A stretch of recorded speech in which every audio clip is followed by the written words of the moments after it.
ఒక 50 ఏళ్ళ ఆవిడ నాకు ఫోన్ చేసి ఇటీవల అనింది ఏంటి అంటే, సార్ నాకు 2005లో పెళ్ళయింది, కాలేజ్కి వెళ్ళే అమ్మాయి ఉంది, ఇప్పుడు దాకా నాకు ఒక్క రూపాయి కూడా నేను నా ఖర్చుల్లో ఇవ్వలేదు, ప్రతి రూపాయి నా డబ్బే సార్, మా ఇల్లు నడిపింది అని అంటే నేను ఒక ప్రశ్న అడిగాను.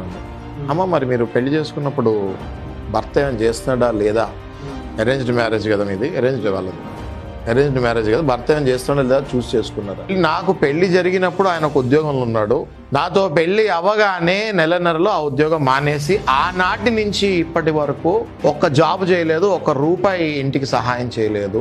ఏ ఆడ మనిషి అయినా ఇంటి నుంచి వెళ్ళిన తర్వాత పుట్టింటికి మళ్ళీ వెళ్ళాలనుకోదు, భర్తనే మళ్ళీ సెట్ చేసుకొని భర్తతోనే జీవితం సాగించాలనుకుంటారు, కానీ పుట్టింటికి వెళ్ళి పుట్టింటి వాళ్ళకి బరువు అవ్వాలనుకోరు. నేను అదే ప్రిన్సిపల్ ఫాలో అయ్యాను సార్, కానీ నా జీవితం దానివల్ల సర్వనాశనం అయిపోయింది. ఇవాళ నా పెళ్ళై 2005 అంటే 21-22 ఏళ్లకి నేను మీకు చెప్తున్నాను సార్, నాకు డైవర్స్ కావాలి అని చెప్పి.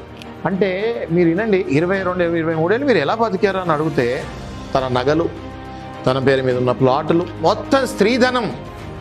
మొత్తం స్త్రీధనాన్ని కాజేసి ఆయన ఆ రకంగా వాళ్ళని చిత్రహింసలు పెడితే వాళ్ళు ఇప్పటి వరకు వచ్చారు. గత 5 ఏళ్లగా మళ్ళీ స్త్రీధనం అయిపోయి గత 5 ఏళ్లగా ఆవిడ వాళ్ళ అన్నతమ్ములు మిగిలిన అమ్మ దగ్గర నాన్న దగ్గర మిగిలిన డబ్బులతోటి బతుకుతుంది.